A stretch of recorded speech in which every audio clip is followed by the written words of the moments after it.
Yo, hey, yo, boy, it's JuiceThePlug, aka the realest. All right, man. Today's video, man. I've been thinking about this for a couple days, and as the title's gonna be say, I am disappointed with Fresh and Fit. First, I have to say is it would be very ignorant of me to say that I was not a fan. And when I say a fan, a supporter, right?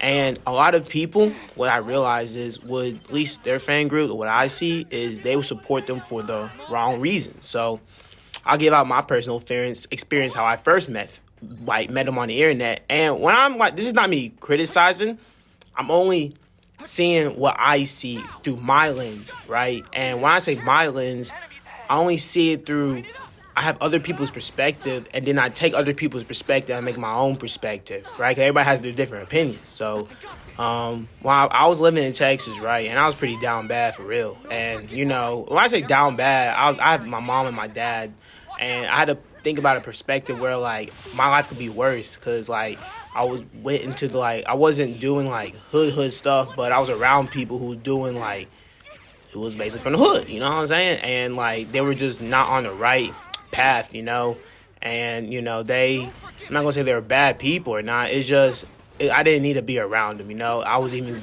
smoking cigarettes, you know what I'm saying, a cigarette, you know, like I used to vape a lot, and so but Fresh and Fit wasn't the reason why they got me off of that, right?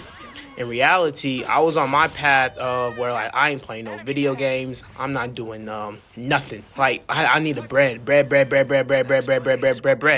right? So when I met Fresh and Fit, I met him, like, in my room, and the crazy part about it was where I was watching a video, and it was really about the taxes, right? They started talking about taxes, and when they started talking about, like, how to breaking down taxes, I had my notepads out. I was like, oh, so this is how you do your taxes. This is, like, how you, like, because I'm trying to learn, you know? At the end of the day, when they started out, they were really cool, and even, like, when they were talking to the women, right, at first, it was more in the sense of where, like, okay, we going to not teach them, like, right and wrong, because at the end of the day, a human knows right or wrong. They got to do that themselves, but we're going to be understanding that everybody has different journeys. Everybody has different perspectives. Like, not everybody comes from, like, a Christian back home, right? Not everybody comes from a loving parent, not even like a religious background, right? Or just a loving home, right? So when people act out or do certain things that's on the norm,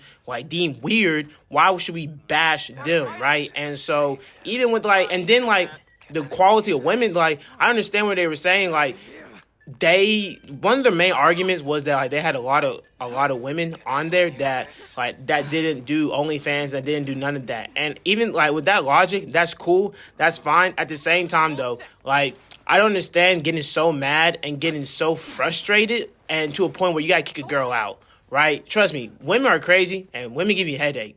And so, but I cannot not love a woman, right? I'm not gonna say they didn't love women, right? I'm not, because, like, they didn't put their hands on women, right? But it was the way, like, these women were testing them, and they kind of, like, started fading away, and they started getting so big off of, like, the viral content, right? And, well, really when I say viral content, it was them, like, not disrespecting women, but, like, dogging women, right? And that only worked for so long. And so in my head, I'm like, you know what? When they talk about women for real, I'm not gonna listen about the women stuff. I'm gonna listen about the improvement. You know what I'm saying? Because they're supposed to be improving, right? I wasn't even a red pill person, you know. Everybody when I say a real red pill person, I think at least I can only speak on, like, men experience because I'm a man. Ooh, nice kill. But I can only speak on men experience is that we all go through a period of life where we're just angry at the world, right? And when I say angry, like, you know, I'm angry to the point, like what's my like, why am I here? At least it's like, because it's 2024, man, everything already been done, everything already been conquered, so we don't have that, like, that joyful spirit of, like, Christopher Columbus, you know what I'm saying? And he's out here finding new worlds, going on adventures, Louisiana purchases and everything, you know what I'm saying? We go on an adventure, right? So the best adventure we get is, like, we don't, like, discover new things. So we think, like, just because we go to a different state, right? If I go to, like, a Montana, right, I can just look up pictures on Montana and I can just do that and think that's the experience, which is not the experience, right? And that's why I'm saying, in the sense where, like, I think a lot of people on the internet even gonna, like, classify me as quote unquote blue pill, or, like, I'm pussy whipped is because like I side with Abba and Preach. When they started beefing with Abba and Preach, and you do your own research, you know what I'm saying? They make plenty of videos, you know what I'm saying? They make plenty of videos, right? And when they started beefing with Abba and Preach, I kind of lost respect for them because Abba and Preach were the type of, they're like, look, man, everybody got their own perspective. Everybody got their own opinion, right? At least Abba and Preach stand on what they say and they're real people, right? Do I agree with everything Abba and Preach say? No, bro. Mr. Abba literally said, he was like, man, YouTube people only want drama entertainment, right? And that's like all they want, and they don't care about people who make videos like on real life stuff because they just want drama. And which is true, you know, it's true. At the same time, though, I'm trying to be something new. I'm not going to take that as hard. It's a fair criticism, right? One of my, I guess I call her my second mom. She actually told me, bro. She was like, when you post on the internet, you are open to yourself for criticism, right? And, you know, for praise too. You're open yourself for praise and criticism. And I think that's where Fresh and Fit lack is where they were open up to they love the praises, but when the critics started getting louder than the praises, they started like, not the word crashing out, because I don't like using that word. That's not a real crash out. A crash out is the school shooter. You know what I'm saying? That's a crash out. You know what I'm saying? And before people start even judging me, be like, oh, well, Malik, you don't understand, like, you never made it out of the trenches, because they gonna look at, like, oh, your dad's doing good, you got a great family. Like, when I say great family, like, your dad's successful now, your mom's successful, like, but they didn't see the aspect of me eating in the freaking lunchroom. And I had to grow as a person and be like, all right, Malik, what was the decisions that happened to you that forced you to eat in the lunchroom, right? And force you to eat in the classroom with the Latin teacher who was used to be racist but wasn't racist no more, right? And it all came down to really just being around the wrong people. That's what it really was. But at the same time, though, I took accountability for my actions for allowing myself to stay there for that long, if that makes sense, and not seeing the signs, you know what I mean? And that's what I'm saying in the sense of where, like, Fresh and Fit taking accountability, like, even the whole, like, the red pill or even the whole manosphere, right? And, like, for example, like, Andrew Tate, bro, like, and Tristan Tate. Now, I don't, like I said before, I don't take relationship advice from people on the internet. I don't take relationship advice from anybody on the internet. So, for example, it'd be like, Malik, what relationship advice you gonna give out? I'd be like, look, bro, you're your own person.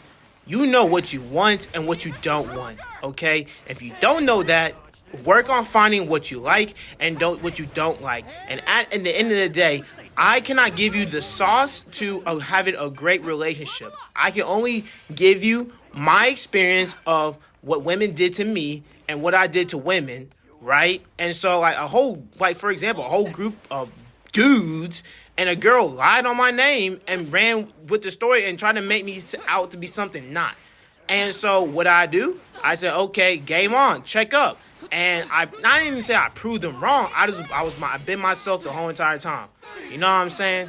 And, you know, and I'm doing do what you love, right? So a lot of people, they don't do what they love. And, like, recently I actually started making, like, videos like these, you know what I mean? Not because, like, well, I'm gonna get clout off of this. It's just on the sense of where, like, people like hearing me talk. Like, even, like, one of my co-workers, I showed him, he was like, hey, bro, you gonna have, like, a lot of followers, man. Like, you don't have, like, a bunch of 14-year-olds, like, young men or young teenagers, like watching this, and they don't think you're cool, man. And I was like, you know what? I'm so glad you said that, because I'm gonna make a community where we are, like, known for our respect. You know, we're known for it to be, like, we can turn up if we want to, you know what I mean? But at the same time, though, we know how to move in the real world. I'm trying to teach people to be themselves, right? Because my two best friends right now is literally, like, for terminology, right, is a bop, and one dude's gay. Like, and I mean, I don't think he's gay, bro. I think he's like 5%. I think he's straight. He ain't getting no action. But anyway, that's that's the end of the say. And the reason why they're my friends because they let me be myself, right? And that's why I love playing this game, My Hero. And that's why I really like anime, because, for example, they don't even watch anime. I'm the only one to watch anime, man. Out of, like, us three friend group. You know what I'm saying? Actually, one of my, and, like, if you want to compare her, like, the Bob has, like, the Izuko, for real. It's like the female version of Zuko.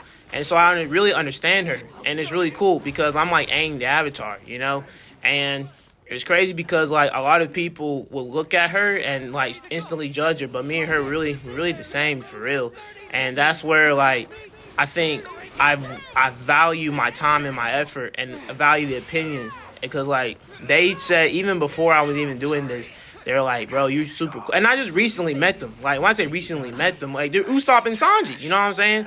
Like I recently met them, and you know, shit happens to a point of where like we had to separate, not even separate, but it's just us doing our own things. And that's the thing about it is like a lot of people are so caught up in other people's lives, man. Like so you got to be caught up in your own life. You got to do what's best for you, bro. And when I say best for you, man, you got to be able to like for example, my goal right now, like I want a warehouse now, man. Like when I say a warehouse, man, I need a bigger place, man. Rent is crazy, right? Because I stay by myself right now, man. I have a vision of a team house, but at the same time, like I cannot wait for people like my friends even to like be like, okay, now like well, I want to work now. You know what I'm saying? I've been doing this right now. I'm not gonna cut off anything new that I get. Dang, he froze me. That was crazy. But I'm not gonna cut off anything new that I get, you know. Like, for example, I have things that I need to do, right? And so, like, I need to get more bread, right? So I'm in my grinding bag. I'm in my grinding mode, and I'm really figuring out what I love. I love being in the car, you know. I love whipping. Like, I love making money in the car. Like when I'm in the car, I feel like it's GTA, man. And I live in Cartersville, man. And no, nothing happens in Cartersville, bro. Like, there's nothing like. Bro, this town is so sweet, bro. It's crazy, bro. It's so sweet, bro. It's like, and plus for the people who want to make it to something that is like not sweet, you're dumb because you never been to the outside world for real. You haven't been to a third world country, and you were stupid. But that's my TED Talk for today, man. I'm about to go. I cooked me some steak, some pasta, you dig? So I'm about to chop it up. Hey, y'all be easy, you dig? You were really cool thoughts. Pathetic.